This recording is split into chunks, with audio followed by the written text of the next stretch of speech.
我们今天可以来试验一下，我们今天讲话全部都不过滤。你公众人物，你觉得不爽，想杠上他们。自己说说看，助理换几个了？我就觉得打狗就是看主人嘛。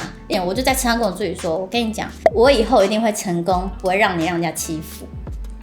我觉得你因为我不够，所以你被人家这样子，我觉得是我的问题耶。不好意思，我在第一句我就出戏了。啥意思啦？我就比打狗要看主人。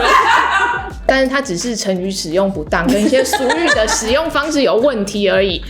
他真的由里到外都是个非常和善，然后为人想的人。这就是一个长大的过程。英生，我们加油！嗨，大家今天过得好吗？欢迎来到理科太太，欢迎英生。现在正式开始了吗？对，就是一直以来，其实常常有听到英生个性比较直这件事情，然后我就觉得，我们今天可以来试验一下，我们今天讲话全部都不过滤。然后看到最后录下来会有多可怕。你说我不过滤讲话，对我也不过滤。我们互相不过滤，然后看一下这个结果会是怎么样，然后我们之后可以再做一个反省。因为今天的主题就是要聊长大嘛。其实我讲话超级非常直。直有分机车直跟机车直，是机车直，是机车直。那你人缘算好像我朋友就那几个，我朋友也就那几个。对，那种重义气的留几个就好了。对，朋友不用多。你是真的不过滤吗？今天不过滤啊。我今天要走这个路线啊。我已经学很多，有些话我现在不是要过滤而已，我直接就会说好，我觉得不适合，那不要讲了。如果是我没有过滤的话，我就会说，你这个修女 cosplay 吗？人家修女吗？有那个感觉，现在很流行对，有流行感的修女，然后这是流行的。然后有打扮过的人就会有点微生气，就有点说就不想跟我讲这样。这也还好啦，这反正就是因为现在流行嘛，所以我觉得说，你到底有没有在跟流行？还没有，比较复古风一点。对，没关系啊，没关系。因为我跟董仔他们蛮熟的嘛，然后常常就会听到说，我的坏话吗？不是坏话，不是坏话。他比如说朋友他是被骂或什么的，你是会出气的。对，朋友被骂比我自己被骂我还容易生气一点。可是人家只是生气你是帮他出气你公众人物你记得哦。可是我就觉得他们骂没道理啊，然后你就需要跟人家吵架。我就会想要留言留言吵架。我觉得不爽，想杠上他们。也没有啦，就会觉得你为什么可以攻击一个不是事实的东西，我就会想把是事实的讲出来。这也不算吵架吧，这样做辩论。可是当公众人物就是一定会有这种状况发生，辩不完吵不完啊。就你心情，你那一天比较闲的时候，你就可以吵啊。如果你没有很闲的时候，你拿你的美国时间跟那些人吵。你下次闲的时候跟我们讲，我们外包一些给你，好不好？你说，你个 pass 给我，我可以赚外快吗？医生可以吗？我们可以工时给的很高，没有关系。可以。没有，我真的觉得有一些人的酸度要导正。来，我们举个例子来听听看。别人明明就很努力在做这件事情，可能即使没有做这么好。谁？谁？你看这谁没有做这么好？心好了。对，他就是不是一个很舞蹈系的人，或是怎么样，他已经很努力在跳舞，或是他已经在做某些事情。你有必要去抨击说你长这样子，你凭什么做这？就是我觉得这个有一点点人身攻击。对，因为这个人已经在努力了，多一点正面能量给别人。你就算不要你就不要看嘛。那个我跟你讲，镜头在那。对，你一定要让他看到，然后受挫，然后你就好开心这样子。那他受挫了，这也有一个那受挫了，请问对你有什么帮助？就是你的薪水会增加吗？还是你的人缘会变好？就是对你这个人本身在攻击人的人，对你到底有什么好处？还是你只是纯粹发泄啊？如果你纯粹发泄，你全面骂完，你还说对不起，我纯粹发泄，你后面可以讲一句说好啦，我发泄完我开心了，谢谢你，你道谢一下嘛。如果你道谢一下，我会说好啦，你都跟我道谢了，你都跟我讲说我这个行为，然后你骂完你好开心舒压这样子，那我可以接受。但有些人就是留了一个不负责任的言，然后你就会觉得说，可是我看到他在努力，让自己成长，这样就很生气。我要是木星，我听到我真的不知道要开心还是难过，有这个朋友。我觉得他看得很开啦，他之前也说自己就是胖就胖啊，没有关系啊什么的，他自己他其实没有胖，但是他真的没有胖。我不知道大家在下面留那个东西要做什么。通常很在乎别人外表的人，或者很在乎人家体重的人，自己心中我觉得都有一个结在那里，因为看到的是某个投射，比如说减肥的人看到另外一个人可能吃很油的东西，或者是吃很多，就会有一点微发怒。其实某种程度上是对自己生气，可是某种程度上是不是也是他的反射？在里面看到某种自己是他不喜欢的，然后他无意识的去骂那个人，而不是骂自己。我知道你都是直接骂人家啦，那个没有，你这是不一样，正义的言论这样。也不是，我只是觉得说他看到的是不是自己啊？就是自己，对不对？所以才会这么不开心。然后他可能曾经也这样被人家讲。对，如果是讲外表好了，就表示他真的把外表看得很重嘛。对，他可能甚至是用同样的尺来看自己，那日子就会很难过了。没错，有可能是这样因为就算你真的有一点已经很多事情在让你忙了，可能忙于工作，忙于你的家庭，忙于什么，其实你好像没那个美国时间再去留这种骂回去什么的。对，因为我已经没有到非常忙，但我就不会想啊，我就可能看到不喜欢，觉得说哎呀，真的很讨厌，然后就把它划掉，但不会去哎呀，我硬要骂，这样就是心态有一点。那你如果在外面听到，就是要攻击那个人，然后让那个人看到，那这又是什么心态？你说要攻击那个人，让那个人看到吗？我就是硬要留言，然后就是要让那个人看到，我让他不舒服。我觉得恨还带一点点爱的成分，因为如果你完全不爱这个人，对这个人没感觉的话，其实是冷漠、漠不关心的，是没有感觉的。我觉得一定是有一个东西，不要说爱好了，他可能这个人你就对他有一点感觉，不管他是什么感觉，就是没感觉而已啊，你连留言的那个力气都没有啊。对啊，要花时间。我觉得酸民某个程度也是拿着他的真心在对你。好像也是我曾经就看到一个黑粉，他就把那个艺人呢的所有的丑照，所有活动的照片，就是每一个活动、每一个丑照、每一个一举一动，只要大笑很丑的样子，他全部把它截下来，然后就狂骂他。他的 IG 每一篇都是这个人的丑照，然后一直骂他，所以是一种爱我那时候看到，就是你心里想，我想说，你去 follow 他到这么彻底，到丑照截图，就例如说那种这种全截，然后截了之后，就下面一直骂他什么大嘴怪什么什么的，然后我心里想说，我快要知道是谁。没有，我心里想说你很爱他其实是很爱他对，是真的爱，不然谁要花那么多时间在做这件事情？真的，而且要截到一个出席活动的丑照，那也要看完，要等对啊，你要看完那个视频，然后发现说，哇，他这个超丑，我要截，这么气才可以所以我觉得。久了之后看到人家在酸或者什么，我就会觉得或许你讲这个话在你的世界是合情合理的，然后也有脉络，因为你可能身边认识的人就是这样子，然后你就收集一些资讯之后，你自然整理出来就这样，所以我觉得没什么好争的，就你要这样觉得就这样觉得吧。也是因为我们也没有喜欢酸民，我觉得你们很厉害，你们一群人出道到现在风风雨雨的，然后每个人各自忙各自的。对，就是风风雨雨，然后自己之后就直接解体，然后各自忙各自。哪有解体？你刚刚讲起来这样没有风风雨雨的，然后现在都是自己各自忙各自的。谢谢。其实我花了一段时间才记住谁是哥哥弟弟。你知道为什么吗？为什么？因为你对他们没感情，你不喜欢他们，所以你必须花时间。我讲中了，是不是？所以你必须花很多时间。像我以前大学，我会展荣吗？像我以前大学时期，好像是先认识展瑞，可是我后来喜欢展荣。我哪一种喜欢？爱 ，love， 爱情的那种喜欢，交往的喜欢吗？就是年轻时候的青涩的。爱的交往，想要牵他手，没有，就想要被他拥抱那种喜欢。哇，重点是就是那种喜欢，所以呢，我很快就把他们辨别出来，就是一定要有一定喜欢的程度。所以你刚刚那样讲，其实每一个人说我都分不清楚你们，说我想说，你的是不高盖，所以你分不清楚。你们其他人我都分得清楚啊，因为我们只有一个人，只有你们一个对。那关于讲话直，你小时候有被人家骂过吗？就是被长辈警告过？一定会有啊！我跟你说，因为我的那个人类图啊，讲到人类图，我人类图是空白的很多，我只有2个地方有亮灯。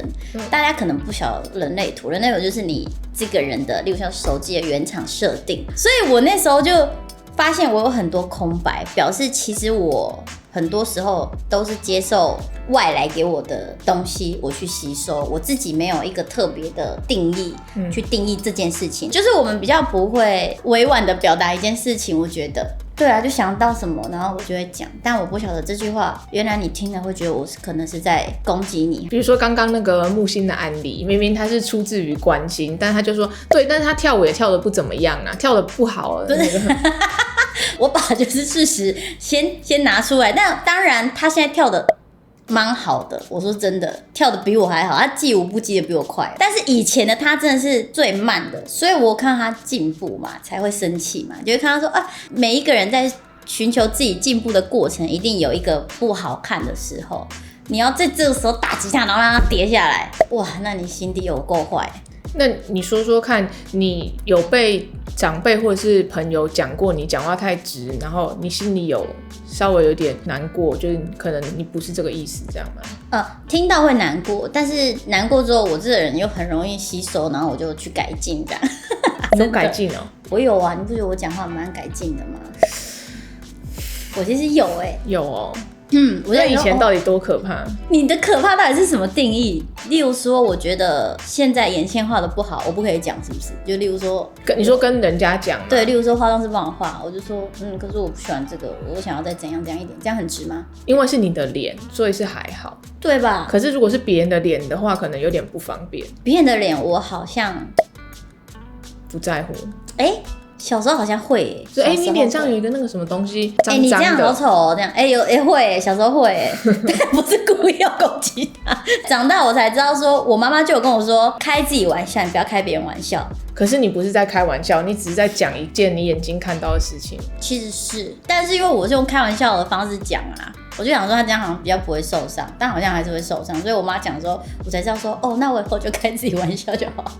我也是有点学到这个对啊，因为我常常别人在讲一个很开玩笑的事情，然后我听完之后，我不会听到玩笑，因为我觉得玩笑可能半句真嘛，我就会针对他。我觉得他在讲我不好的地方听进去。要是有人就是说，你也不用剪啊，胖胖的很可爱啊，肉这边抖来抖去，我就只会听得到肉在那边抖来抖去。那你会怎样？我就会觉得是吗？最近需要克制一下吗？这会影响到我的健康吗？你就认真了。我就会认真了，对，走心。我以前好像也会走心但我现在好像比较不会了。可是我就倒推回去想啊，就是如果我这样子，别人跟我开玩笑，我就走心的话，那我以前讲的直的话，别人也走心，那我干脆现在我觉得有风险的就先不要讲，就是闭上我们的嘴巴，对不对？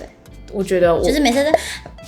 人家就说：“你要干嘛？没有，我只是觉得没有，就气喘，不好呼吸。对，你要讲什么？你讲啊！我说，真的可以讲吗？不行。当你觉得要问这个问题的时候，就是不行。我觉得像我们这种讲话比较直的，长大的还有一个条件就是学会闭嘴。当你需要思考这句话该讲还是不该讲的时候，就是不该讲。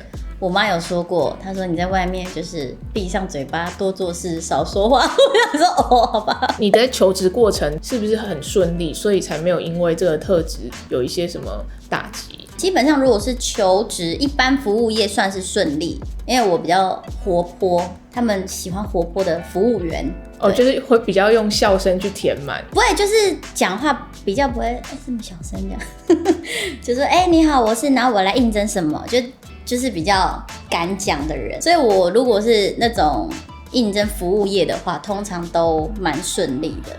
不顺利的就是演艺圈这一块。有吗？有到不顺利吗？非常不顺利。怎么说？你来说说看。每当我们自己去面试啊，或者是去试镜的这一些环节，自己争取的，就是屡屡就是失败。应该就是说试10次10次没中那种。不会有一次中。我觉得就是把自己调整好，因为我们就是把自己调整好，人家就会看到。个性值是不是跟城府不是很深，或者是心机比较不重？你觉得有没有关系？我觉得有关系。那你有认识附近你觉得比较会讲话的人吗？木星比较不容易跟人家吵架，我就说他讲话比较有让人家舒服。你要讲这是心机重吗？情商比较高。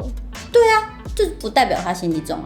但我这样子真的很没心机，我说真的，我就是一直被他们这样一直讲，然后你看我还不会生气，他们在外面塑造我形象都塑造成这样，然后我还对他们就是这么没有，他们后面都会补一句，他真的对我很好，但我就只听到前面，就是打完你打你一巴掌，说，但是他真的对我很好，对。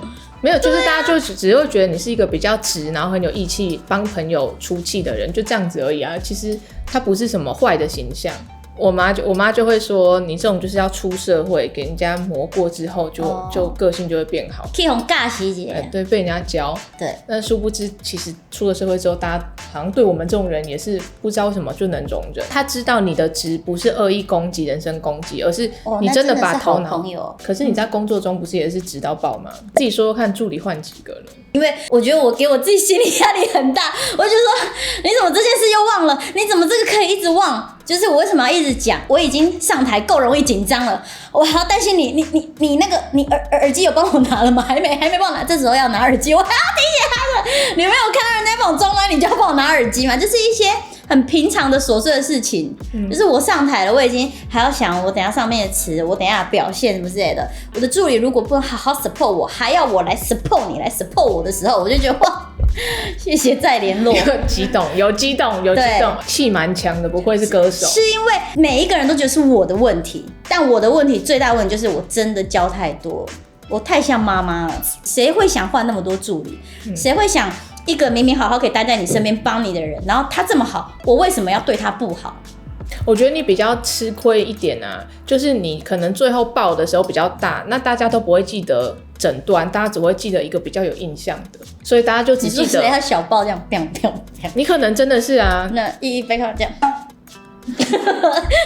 就是这个忘记，你又忘记，你是不是没有列表？就是他忘记什么就一列下来，然后每周不用列，我都记在脑子里，我脑子都比他们好。不是，对，就是为什么一定要列表？他这样真的拿出来看才会觉得哇，原来忘了这么多事情，这样。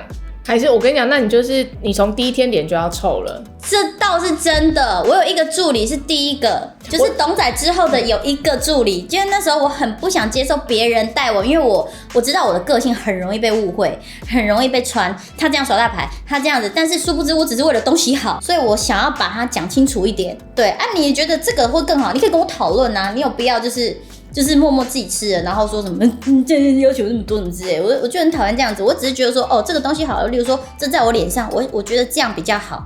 那你可以尊重我的脸吗？你为什么会觉得说这样子可能不好啊？这个头发可以怎样？哦，你真的很难搞，就是常常会有这种事情发生。所以我知道我的个性不应该是说不熟的人来带我可能会又被讲得非常难听的那一种。然后后来呢，我们就那个第一个助理来，我就超级排斥，我就跟董仔讲了，我对他不会有好脸色看哦，因为我就是想要董仔继续，因为那时候董仔都还没有往目前，他那时候都还是 in house 在帮我们处理案子啊什么的东西。那一个助理一来，我就臭脸不知道1个月吧，就是我都不跟他讲话那一种。然后他说这东西水放这边，我就这样，我想说，你要是45的话，你就可以直接跟公司提离职，因为是公司帮我请的。那时候我根本不想要请别人当我助理，你知道那个助理就是因为我前面都给他不理他，然后有一点让他不知所措，他其实我看了有点心疼啦，但是因为我又不想让别人说话，所以我不想要有新的人来介入我的工作生活这样子。后来呢，他就发愤图强，就是好像很想把很多事情做好，然后为了让我看到这样，然后我就发现他有在努力，我就跟他说，你有想要跟我一起往上吗？这样。然后他说，我说我给你时间想，因为我不希望别人来带我只希望我熟悉的人来带我，因为我不想要出去被讲话。但是如果你愿意在我身边学习的话，那我跟你说，我现在很没有，我是一个你可能也会跟着我遭受到欺负的 level。如果你跟我一起往上的话，我愿意把我所有东西都教给你，然后讲给你听。如果你学得进去的话，如果你想要跟我一起成长，我就接受你这样。然后他说好。那他现在还在吗？他之后离开了，但是他是所有助理里面做最好、最不会让我担心的。你这个人是不是你有需求的时候，你其实是不好意思开口的？我其实是，其实从刚刚你讲这些东西都听得出来啊，就是其实你一开始你是不好意思讲，然后就会说没关系，然后怎么样怎么样，到最后你就是自己也受不了了。然后这个的话是你用某种程度也开口让他先觉得你难搞，所以你就是想要把标准再拉高一点这样。那你以后就是先讲在前面嘛，就先当坏人吧。那为什么要人家先当坏人才愿意把事情做好？也所谓的坏人不是说叫你去凶他，而是说先把规则讲清楚，我要的时候你要做什么什么什么，应该要怎么样，就不会之后说觉得是你突然要求要这样子的。没有啊，前面都有讲清楚啊。我也就说我事情讲第3次我就会很不耐烦了，不要再同一件事情讲第3次这样。那你真的是运气好吧，都是抽到这一种，抽到对啊，我曾经跟我第一个助理讲一个很感人的话，我就觉得打狗就是看主人嘛，我就在车上跟我助理说，我跟你讲，我以后一定会成功，不会让人家欺负。然后他就我要做更好这样子，因为我那时候是真心发自内心跟他讲这句话。我觉得你因为我不够，所以你被人家这样子，我是觉得是我的问题不好意思，我在第一句我就出戏了。啥意思啦？我讲那么感人的话，你要出戏？因为打狗看主人。没有，我是说，你真的难怪被人家误会，他就是没有，我是一个他的心真的很比喻，你很善良。但是讲出来的话，我刚好像是我刚第一个，可是我没有把他们当狗我知道为什么要有这种比喻？我知道你的意思，我刚刚那个汗毛背上汗毛就这样子竖起来，没关系。其实跟郑医生聊完之后，我觉得他的心真的非常非常的柔软，跟有点小朋友还在这里的感觉。但是他只是成语使用不当，跟一些俗语的使用方式有问题而已。他真的由里到外都是个非常和善，然后为人想的人。那句成语现在这句话还有救吗？我在想，没有救了。成语还有什么成语？当你把那个俚语讲出来的时候，你那整个故事就已经坏掉了。所以我们就希望医生你在讲个很感人故事的时候，你头脑选择一下用字，好不好？哎呦，只是小时候书读的不够多，我笑到快哭了。这就是一个长大的过程，医生我们加油。你可以说，因为我们两个是一组的。对，这就是讲话很直。然后我是带头的队长，那可能人家就是因为队长所以欺负我们，就比打狗要看主人。那要不要讲一下你的新歌？就是我的新歌呢，在12月初上线日期会公布给大家。然后是一首抒情的歌曲，走比较小疗愈的感觉，这样蛮好听的。我们今天谢谢银生，今天这一集实在是太欢乐了。希望大家可以忽略我前面直言的直白的这个话语，然后专心在我的这个12月初的这首歌，因为我也是很努力要成长，希望你们大家会喜欢这首歌，谢谢大家。我们谢谢银生，然后就少用一点奇怪的俚语跟成语哦。好。那今天就这样啦。如果你喜欢我的影片的话，请帮我在留言分享。如果你还没订阅的话，请帮我订阅一下哦。谢谢收看，我们下次见。我要送康永哥的说话之道给你，你好好的读一下。你跟我真的很像这句话是我常跟双胞胎讲的，结果你用在我身上。你去跟双胞胎讲，是他们要跟你讲吧？没有，他们也很需要蔡康永的说话之道。团购，对，团购给我们群人好了啦。好。